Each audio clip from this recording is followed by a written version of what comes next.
So I have no competition in that regard. Howard made his on a number of fronts.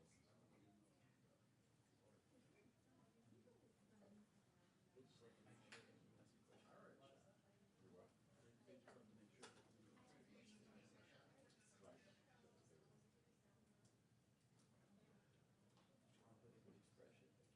You have a little special preference. I'll leave it right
here.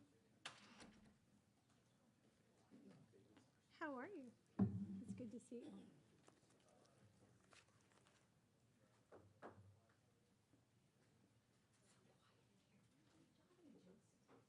Well, we were wondering, like, since you got the bag. And then, like, Jay could go out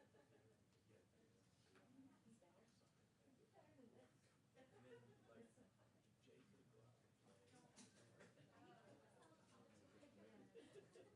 Good. Oh gosh, no, I have to tell you that story later. It's stupid though. I told you it was done, right? I don't know how long it actually.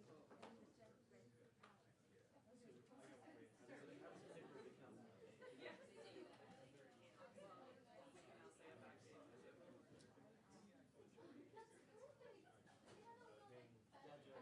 Yes, you had that?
take a moment right now to silence your phone, your laptop, anything that might make noise during the press conference, and I will be back shortly with a 2-minute warning.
All right, everybody, 2-minute warning.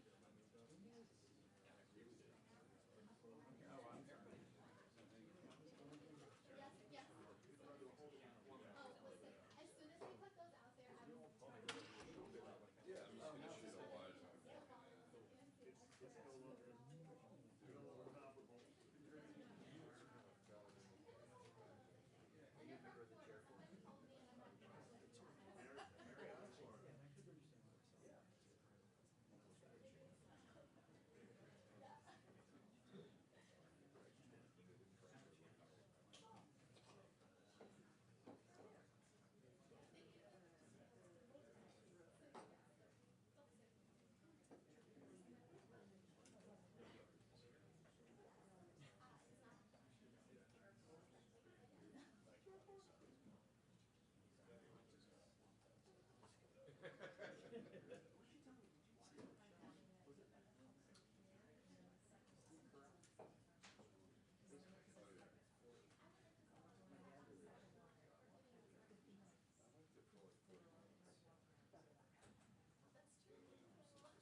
Good afternoon.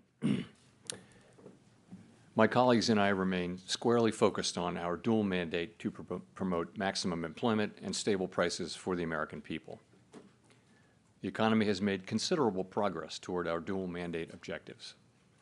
Inflation has eased substantially over the past year, while the labor market has remained strong. And that's very good news. But inflation is still too high. Further progress in bringing it down is not assured, and the path forward is uncertain. We are fully committed to returning inflation to our 2% goal. Restoring price stability is essential to achieve a sustainably strong labor market that benefits all. Today, the FOMC decided to leave our policy interest rate unchanged and to continue to reduce our securities holdings, though at a slower pace.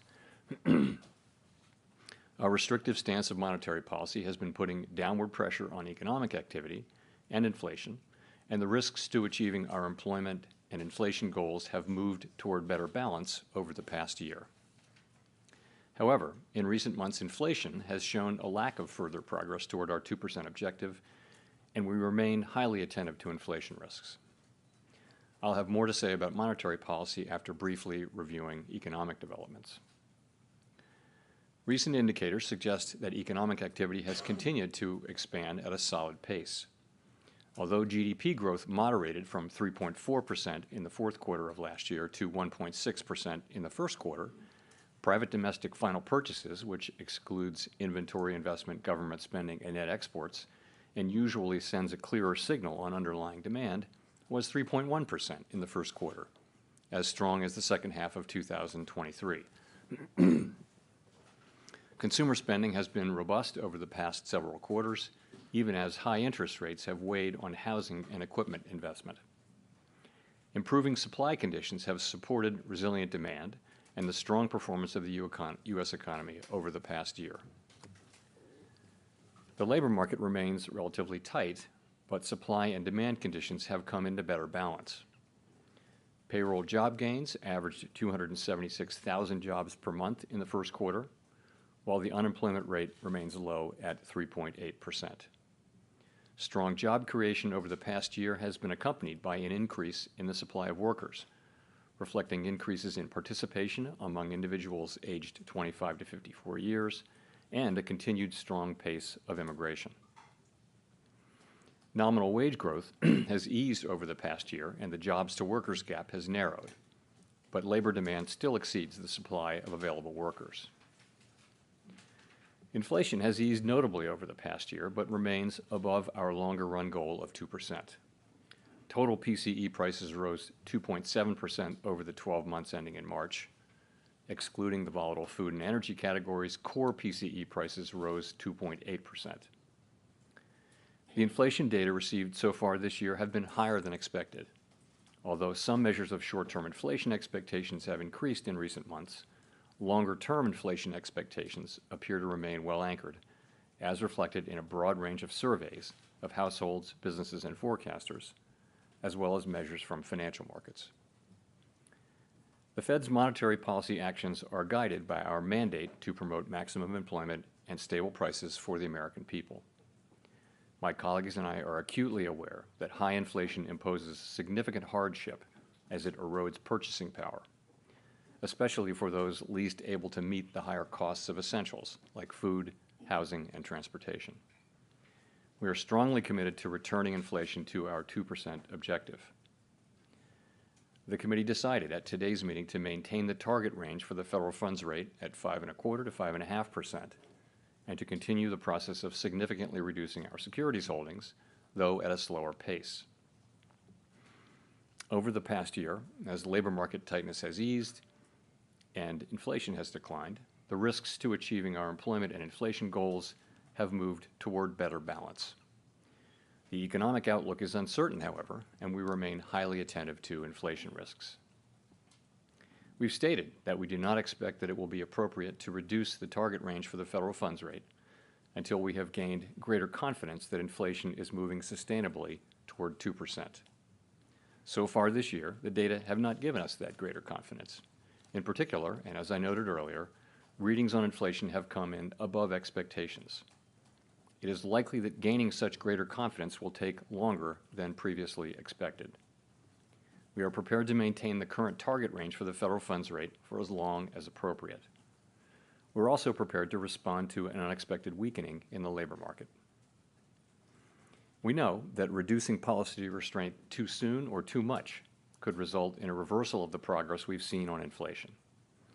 At the same time, reducing policy restraint too late or too little could unduly weaken economic activity and employment.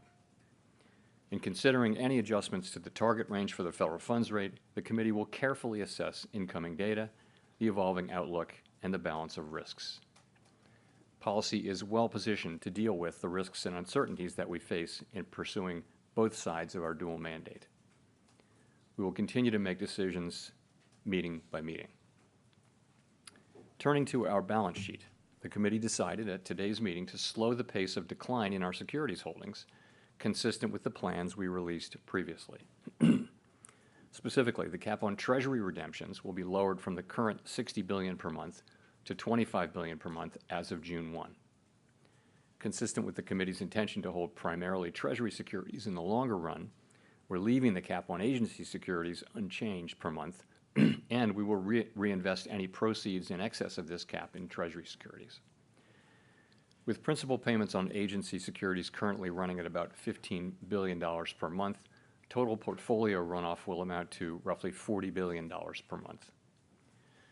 The decision to slow the pace of runoff does not mean that our balance sheet will ultimately shrink by less than it would otherwise, but rather allows us to approach its ultimate level more gradually. In particular, slowing the pace of runoff will help ensure a smooth transition, reducing the possibility that money markets experience stress and thereby facilitating the ongoing decline in our securities holdings that are consistent with reaching the appropriate level of ample reserves. We remain committed to bringing inflation back down to our 2% goal and to keeping longer-term inflation expectations well anchored. Restoring price stability is essential to set the stage for achieving maximum employment and stable prices over the longer run. To conclude, we understand that our actions affect communities, families, and businesses across the country. Everything we do is in service to our public mission. We at the Fed will do everything we can to achieve our maximum employment and price stability goals. Thank you. I look forward to your questions. Thank you. Howard Schneider with Reuters. A question to follow up, if I could. Do you consider the current policy rate still, are you confident that it's sufficiently restrictive to get inflation back to 2%? So I do think the evidence shows, pretty clearly that policy is restrictive and is weighing on demand. And there are a few places I would point to for that. You can start with the labor market. So demand is still strong, the demand side of the labor market in particular. But it's cooled from its extremely high level of a couple of years ago. And you see that in job openings. You saw more evidence of that today in the JOLTS report, as you'll know. It's still higher than pre-pandemic, but it has been coming down both in the Indeed report and in the JOLTS report. That's demand cooling. The same is true of quits and hiring rates, which have essentially normalized. I also we look at surveys of workers and, surveys of workers and businesses and ask workers, are jobs plentiful, and ask businesses, are workers plentiful? Is it easy to find workers? And you've seen that the answers to those have come back down to pre-pandemic levels. You also see in interest-sensitive spending like housing and investment, you also see that higher interest rates are weighing on those activities. So I do think it's clear that that policy is restrictive. Sufficiently restrictive, I guess. So I would say that we believe it is restrictive, and we believe over time it will be sufficiently restrictive. That will be a question that, that the data will have to answer. So as a follow-up, if inflation Pardon me. continues running roughly sideways as it has been, the job market stays reasonably strong, unemployment low, and expectations are anchored and maintained, would you disrupt that for Expectations are not anchored? Or anchored. Are anchored. Stable, roughly. Would you disrupt that for the last half point on PCE? I don't want to get into complicated hypotheticals, but I would say that, we're committed to retaining our current restrictive stance of policy for as long as is appropriate, and we'll do that. Gina.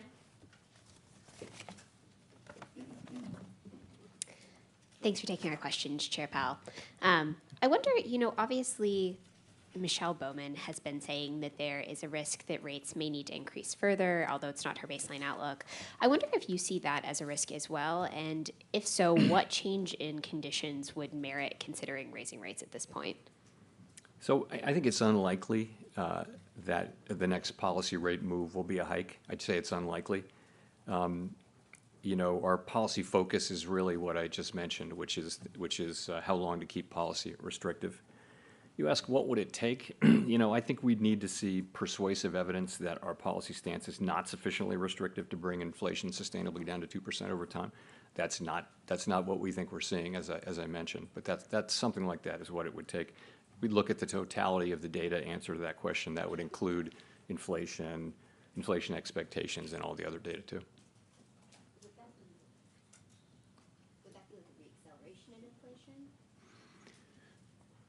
Well, I think, again, the test, what I'm saying is if we were to come to that conclusion that policy weren't tight enough to achieve that, so it would be the totality of all the things we'd be looking at. It could be expectations, it could be a combination of things, but if we reach that conclusion and we don't see evidence supporting that conclusion, that's what it would take, I think, for us to take that step. Chris. Thank you, Chris Rugaber at Associated Press. You didn't mention the idea that rates are at a peak for the cycle, and didn't mention the idea that it might be appropriate to cut rates later this year, as you have at previous press conferences. So has the Fed sort of dropped its easing bias? Where are you standing on that?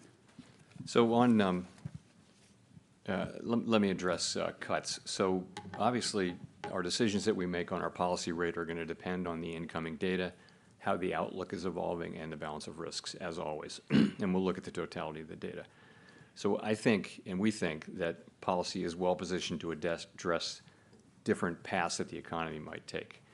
And we've said that we don't think it would be appropriate to dial back our restrictive policy stance until we've gained greater confidence that inflation is moving down sustainably toward 2%. So, for example, let me take a path.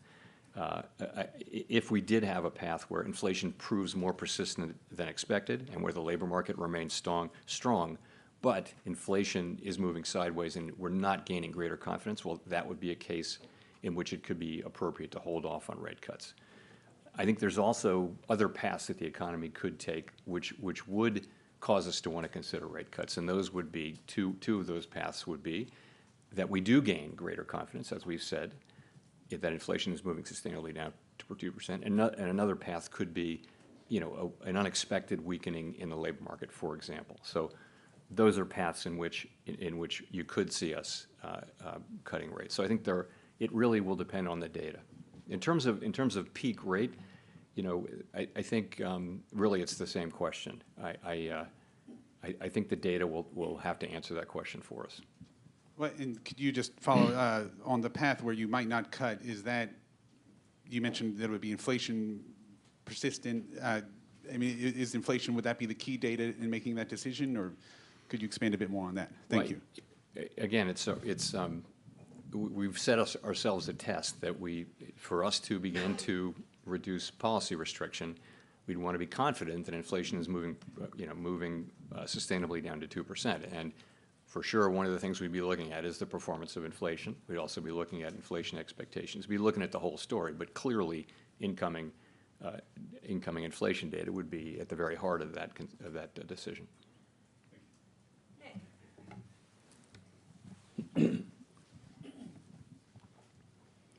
Nick Timrose of the Wall Street Journal. Chair Powell, to what extent has the easing in financial conditions since November contributed to the reacceleration in growth? And do you now expect a period of sustained tighter financial conditions will be needed to resume the sort of disinflation the economy saw last year? So I think it's hard to know that. I think we'll be able to look back, from down the road and look back and understand it better. If you look at, let's look at growth. Really, what we've seen so far this year in the first quarter is growth coming in about consistent with where it was last year. I know GDP came in lower, but you don't see an acceleration in growth. I mean, the thought would be that financial conditions loosened in December, and that caused an uptick in activity, and that caused inflation. Presumably that's what, or tightening in the labor market. You don't really see that happening. What you see is economic activity at a level that's roughly the same as last year. So, what's causing this inflation, we'll have a better sense of that over time. I don't know that there's an obvious connection there, though, with the easing of financial conditions. In terms of tightening, you're right. I mean, rates are certainly higher now and have been for some time than they were before the December meeting, and they're higher, and that's tighter financial conditions, and that's appropriate given what inflation has done in the first quarter. You've said in the past that stronger growth wouldn't necessarily preclude rate cuts. I wonder, would continued strength in the labor market change your view about the appropriate stance of policy if it was accompanied by signs that wage growth was reaccelerating? So I just want to be careful that we don't target wage growth or the labor market. And remember what we saw last year: very strong growth, a really tight labor market, and a historically fast decline in inflation. So and that's because we know there are two forces at work here. There's the unwinding of the pandemic-related supply side distortions and demand side distortions, and there's also monetary policy, restrictive monetary policy. So I wouldn't rule out that something like that can't continue. I wouldn't give up at this point on further things happening on the supply side, either because we do see that companies still report that there are supply side issues that they're facing, and also even when the supply side issues are solved, it should take some time for that to affect economic activity and ultimately inflation. So there are still those things. So I don't like to say that either growth or a strong labor market in and of itself would automatically create problems on inflation, because of course it didn't do that last year. You ask about wages. We also don't target wages. We target price inflation. It is one of the inputs. The point with wages is, of course, we like everyone else like to see high wages, but we also want to see them not eaten up by high inflation. And that's really what we're trying to do, is to cool the economy and work with what's happening on the supply side to bring the economy back to 2% inflation. And part of that will probably be having wage increases move down incrementally toward levels that are more sustainable. Rachel. Hi, Chair Powell, Rachel Siegel from the Washington Post. Thanks for taking our questions. You talked about needing time to gain more confidence that inflation is sustainably moving back down to 2%. It's May now. Do you have time this year to cut 3 times, just given the calendar? Yeah, I'm not really thinking of it that way. What we've said is that we need to be more confident, and we've said, my colleagues and I today said, that we didn't see progress in the first quarter, and I've said that it appears then that it's going to take longer for us to reach that point of confidence. So I don't know how long it'll take. I can just say that when we get that confidence, then rate cuts will be in scope, and I don't know exactly when that will be. And with hindsight, are there any signs that you can look back on now, looking at the reports from January or February or March, that suggested something more worrying than just expected bumpiness?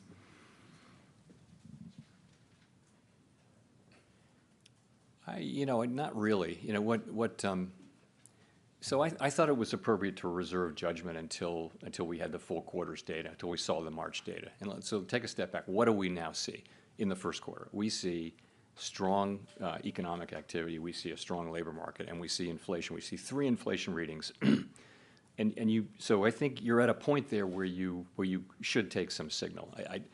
We don't like to react to 1 or 2 months' data, but this is a full quarter, and I think it's appropriate to take signal now, and we are taking signal. And the signal that we're taking is that it's likely to take longer for us to gain confidence that we are on a sustainable path down to 2% inflation.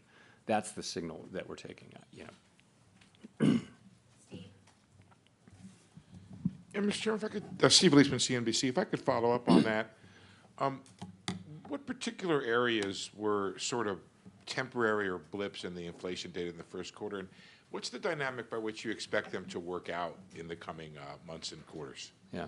So we will, we will put the thing, we have put the thing under a microscope. I will say nothing is going to come out of that that's going to change the view. I think that, in fact, we didn't gain confidence and that it's going to take longer to get that confidence. But confidence, I just think I mean, you know the story. What's happened since December is you've seen higher goods inflation than expected, and you've seen higher non-housing services inflation than expected, and those two are working together to sort of be higher than we had thought. And there are stories behind how that happened. And you know, I think my expectation is that we will, over the course of this year, see inflation move back down. That's my forecast. I think my confidence in that is lower than it was because of the data that we've seen. So we're looking at those things. We also continue to expect, and I continue to expect, that housing services inflation, given where market rents are, those will show up in measured housing services inflation over time.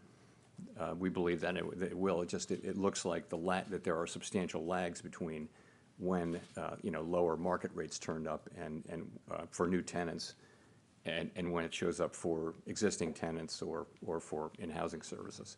So, if I could just follow up, is there a bit of a contradiction in the idea that you are reducing quantitative tightening, which is sort of an easing, while you're holding rates steady at a restrictive rate to try to slow and cool the economy and inflation? Thank you.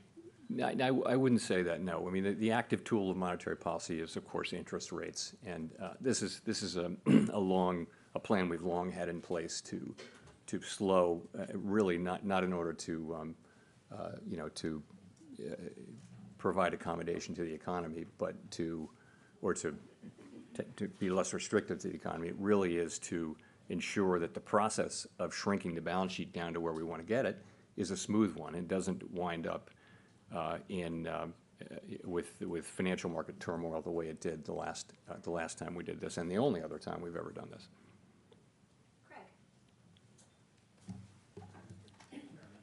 Boris from Bloomberg. Two questions. First, simple one.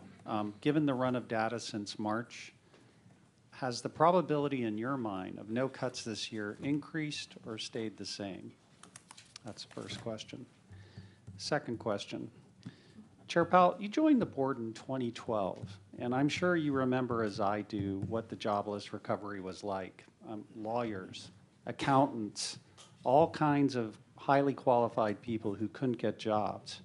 And given your history there, I wonder if there's an argument for being more patient with inflation here. We have strong productivity growth. That's helping wages go up. We have good employment. And so it seems to me there's a lot of hysteria about inflation. I agree, it's, nobody likes it, but is there an argument for being patient and working with the economic cycle to get it down over time? Thank you. So on your first question, I don't have a probability estimate for you, but all I can say is that, we've said that we didn't think it'd be appropriate to cut until we were more confident that inflation was moving sustainably at 2%. Our confidence in that didn't increase in the first quarter, and in fact, what really happened was we came to the view that it will take longer to get that confidence. And I think I think it's the economy has been very hard for forecasters broadly to predict its path, but there are paths to not cutting, and there are paths to cutting. It's really going to depend on the data.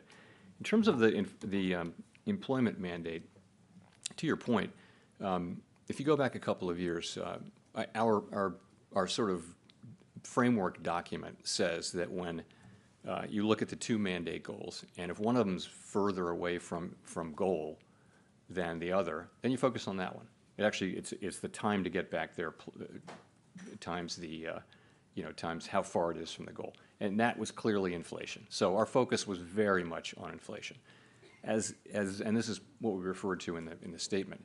As inflation has come down now to below 3% on a 12-month basis, it's become we're now focusing the other goal, the employment goal, now comes back in to focus, and so we are focusing on it, and that's how we think about that.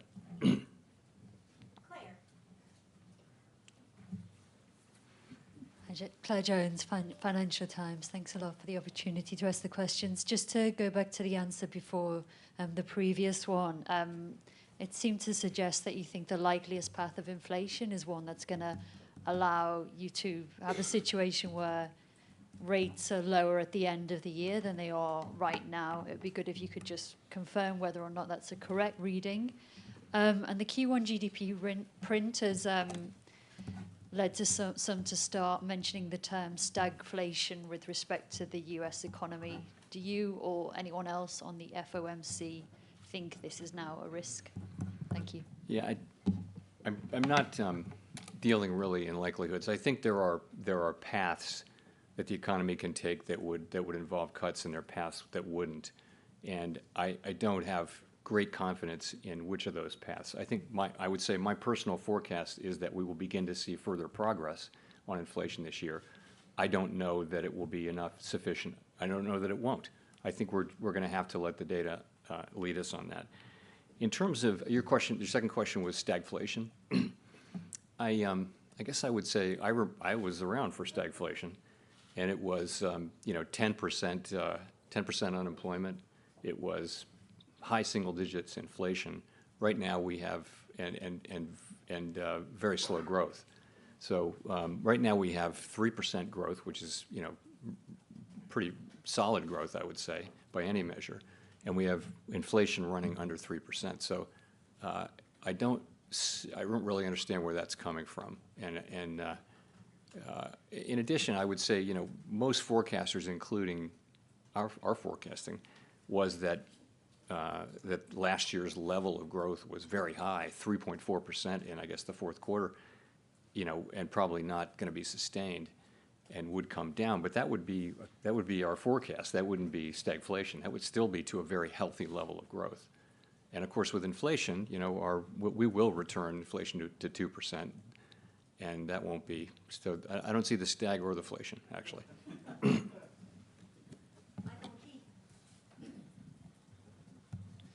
Michael McKee from Bloomberg Radio and Television. The vice chair of the FOMC said recently that he's willing to consider the idea that potential growth has moved up, and of course he's Mr. Potential Growth, our star. Do you share that view, and would that imply that maybe policy isn't tight enough? So I think I would take that question this way. We saw a year of very high productivity growth in 2023. And we saw a year of, I think, negative productivity growth in 2022. So I think it's hard to draw from the data. The question is, will productivity run? There are two questions. One is, will productivity run, persistently above its longer run trend? I don't think we know that.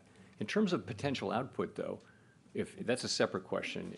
We've had what amounts to a significant increase in the potential output of the economy that's not about productivity. It was about having more labor, frankly, both through, in 2023, both through participation and also through immigration. So we're very much like other forecasters and economists getting our arms around what that means for potential output this year and next year and last year, for that matter, too. So I think in that case, I think you really do have a significant increase in potential output. But you've also got you've got more supply, but those people also come in. They work. They have jobs. They spend. So you've also got demand. So it may be that you get more supply than you get demand at the beginning, but ultimately it should be neither inflationary nor disinflationary over a longer period. Well, you said earlier that at this point you're not really considering rate increases. If growth is higher, but you're not considering rate increases, does that imply that you're more worried about causing the economy to slow too much than you are about inflation taking off again? No, I think we believe our policy stance is in a good place and is appropriate to the current situation. We believe it's restrictive, and our evidence for that I went over earlier. You see it in the labor market, you see it in inflation-sensitive spending, where demand has clearly come down a lot over the past few years, and that's more from monetary policy, whereas the supply side things that are happening are more on the supply side. So that's how I would think about it. Thank you, Mr. Chairman. Edward Lawrence from Fox Business. So GDP growth is about 2%. Inflation, employment is about 4%. It feels a lot like a steady state, and we have 3% inflation. So if the data remains the same that you're seeing, and I know you said you don't see a rate hike, but it stands to reason that you would need a rate hike to get from 3 to 2% inflation. So was there any discussion about a rate hike in today's meeting? And are you satisfied with 3% inflation for the rest of the year? Well, of course, we're not satisfied with 3% inflation. 3% can't be in a sentence with satisfied. So we will return inflation to 2% over time, but over time. And we think our policy stance is appropriate to do that. So if we were to conclude that policy is not sufficiently restrictive to bring inflation sustainably down to 2%, then that would be what it would take for us to want to increase rates. We don't see that. We don't see evidence for that. So that's where we are. Was there a discussion about a rate hike at all? So the policy focus has really been on what to do about holding the current level of restriction. That's part of the policy. That's where the policy discussion was in the meeting. Yeah, I wanted to follow on the 3%. Is there a time frame of persistent inflation that would trigger a rate hike? There isn't any rule. You can't look to a rule. These are going to be judgment calls. Clearly, restrictive monetary policy needs more time to do its job. That is pretty clear based on what we're seeing. How long that will take and how patient we should be, it's going to depend on the totality of the data, how the outlook evolves. Victoria. Hi, Victoria Guido with Politico. You've talked about your commitment to being apolitical and nonpartisan, and I was just wondering, given that it's an election year, is the bar for rate changes higher close to an election? And similarly, is there a significant economic difference between starting to cut in, say, September versus December? So we're always going to do what we think the right thing for the economy is when we come to that consensus view that it's the right thing to do for the economy. That's our record. That's what we do. We're not looking at anything else. It's hard enough to get the economics right here. These are difficult things, and if we were to take on a whole nother set of factors and use that as a new filter, it would reduce the likelihood we'd actually get the economics right. So that's how we think about it around here. And we're at peace over it. We know that we'll do what we think is the right thing when we think it's the right thing, and we'll all do that. And that's how everybody around here thinks. So I can't say it enough that we just don't go down that road. If you go down that road, where do you stop? And we're not on that road. We're on the road where we're serving all the American people and making our decisions based on the data and how those data affect the outlook and the balance of risks. And then is there a significant difference between, whether you start in, say, September versus December? There's a significant difference between an institution that takes into account all sorts of political events and one that doesn't. That's where the significant difference is. And we just don't do that. I mean, you can go back and read the transcripts for this is my fourth presidential election here. Read all the transcripts and see if anybody mentions in any way the pending election. It just isn't part of our thinking. It's not what we're hired to do. If we start down that road, I don't know how you stop. So.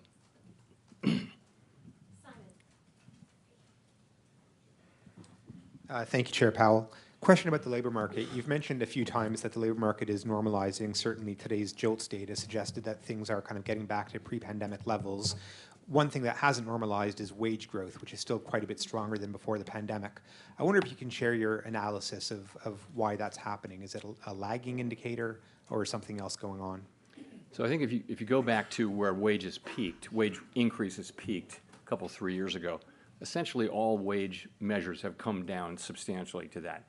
But they are not down to where they were before the pandemic. They're still roughly a percentage point higher.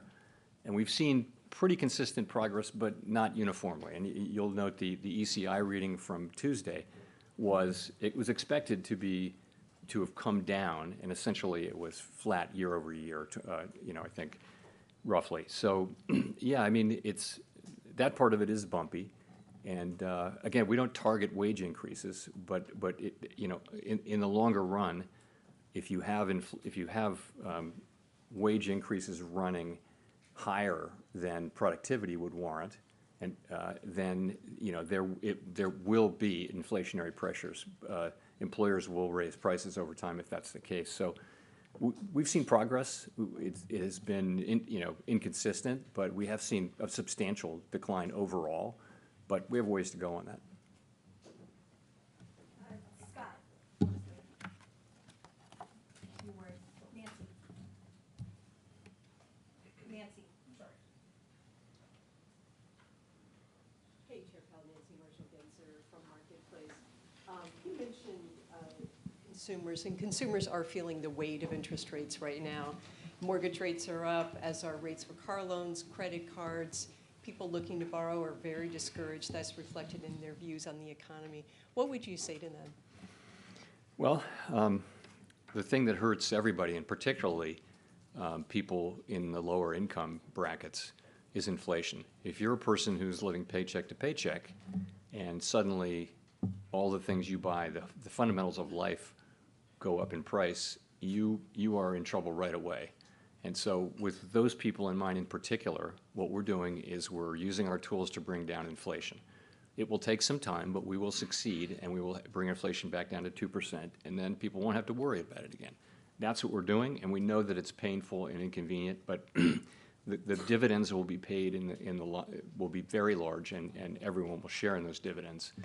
And we've made quite a lot of progress if you can think about it.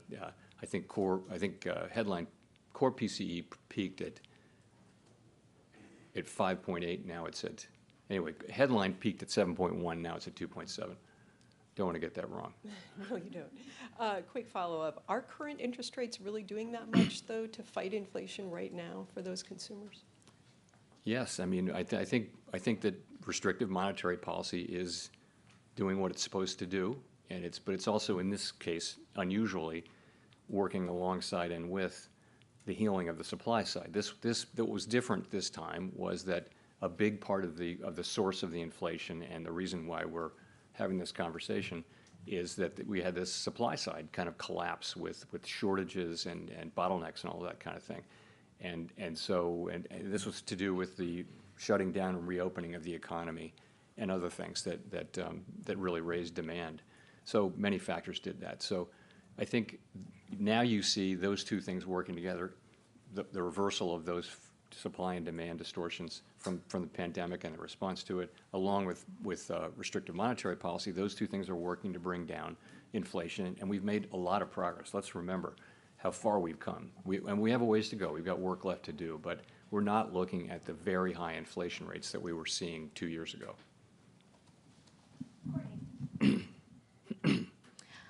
Courtney Brown from Axios. Thanks for taking our questions, Chair Powell. I wanted to follow up on something you mentioned earlier on housing inflation. There's kind of been this long-awaited disinflation in shelter that still hasn't arrived. So I guess two questions. How do you explain the substantial lags between some of the private sector data we're seeing and the government data? And how confident are you that rents will be helpful on the inflation front in the coming months? So essentially, there are a number of places in the economy where there are just lag structures built into the inflation process, and housing is one of them. So when you have when someone a new person goes to rent an apartment, that's called market rent, and you can see market rents are barely going up at all. The inflation in those has been very low. But it takes, before that, they were incredibly high. They sort of led the high part.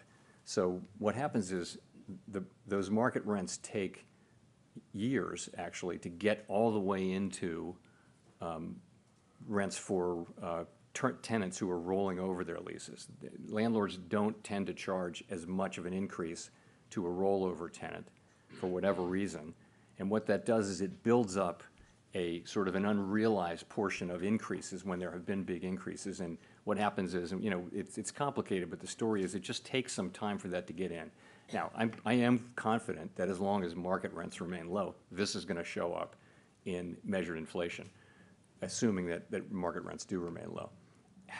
What will be the exact timing of it? I think we've learned that the lags are longer. We now think significantly longer than we thought at the beginning.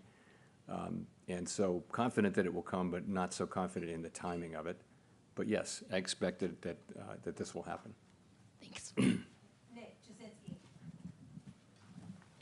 Thank you, Chair Powell, for taking the questions. This is Nicholas Jasinski from Barron's Magazine.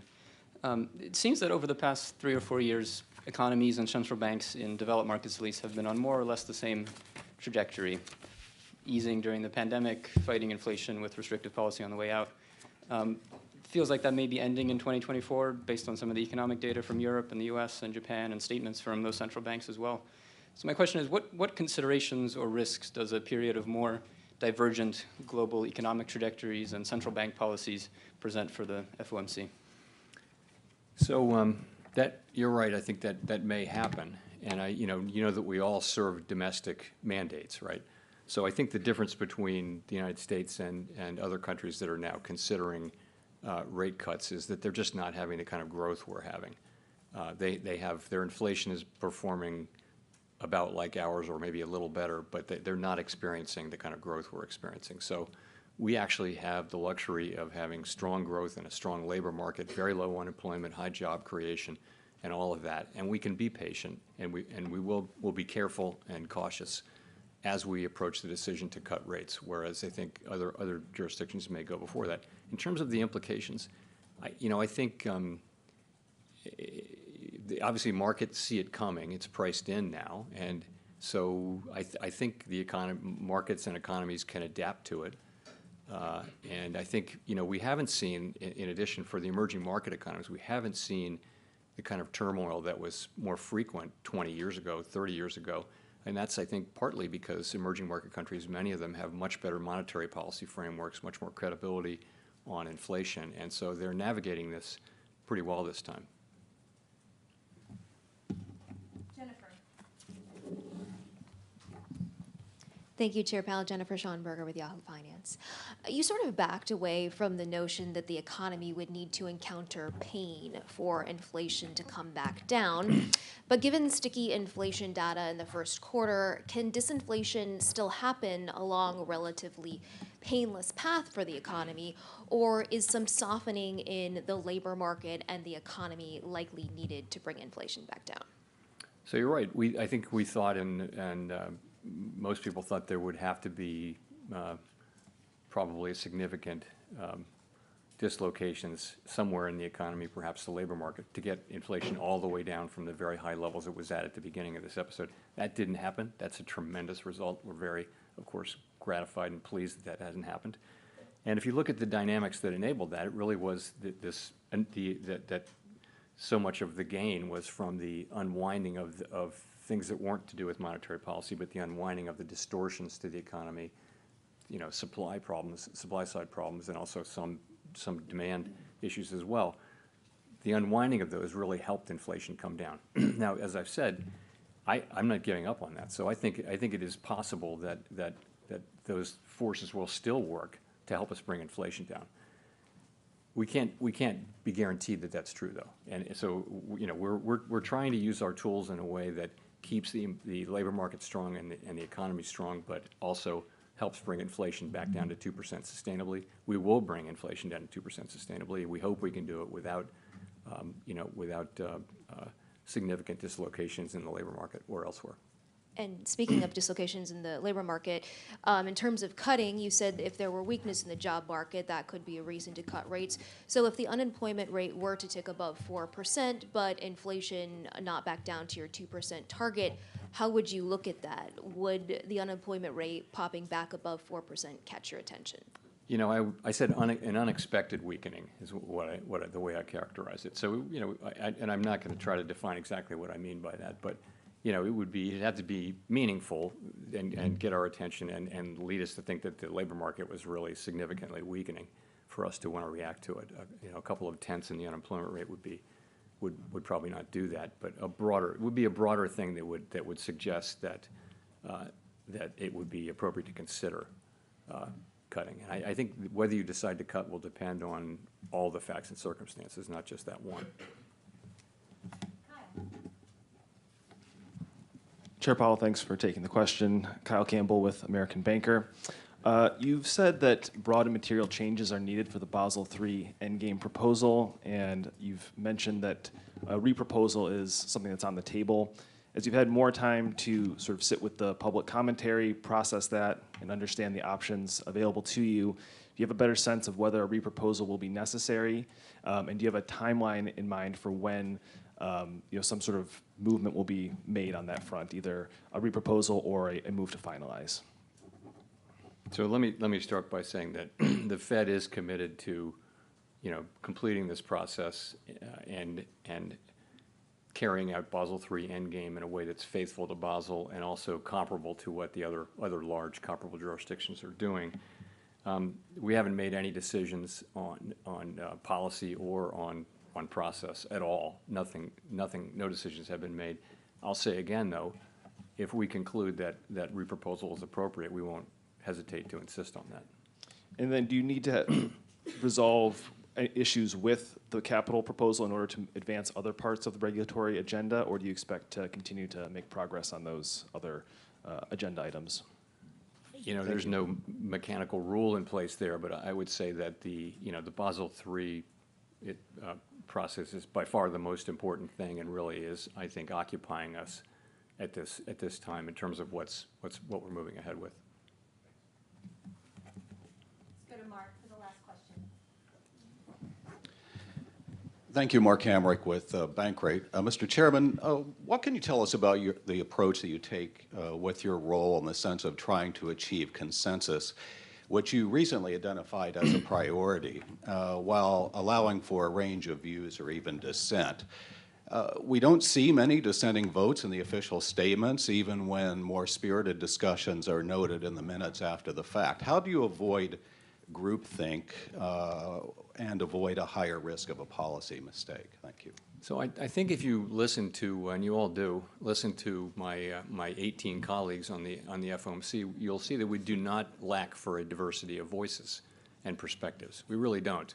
And it's one of the great aspects of the Federal Reserve System. We have 12 reserve banks around the country where they have their own economic staff, not the people who work here at the board. They're different people, and so each reserve bank has its own culture around monetary policy and its own approach and that kind of thing. It guarantees you a diversity of perspectives. So I think that the perspectives are very diverse. But and in terms of dissents, we have dissents, and a thoughtful dissent is a good thing. If someone really makes you think, that kind of thing. But all I can say from my standpoint is I listen carefully to people. I try to incorporate their thinking, or do everything I can to incorporate their thinking into what we're doing. And I think many people, if they feel that's happening, that for most people, most of the time, that'll be enough. But I'm not. It's not frowned upon or illegal or against the rules or anything like that. It just is the way things come out. And I think we have a very diverse group around the people, frankly, more diverse than it used to be in many dimensions, more diverse from the obvious, gender and demographic ways. But also we have more people who are not PhD economists. So we have people from business and law and academia and things like that. So I think you actually do have quite a good diverse perspective. I think all of us read these stories about a lack of diversity, and we look around the room and say, I don't understand. I really don't understand what they're talking about. So, but I get the question, though. Thank you very much.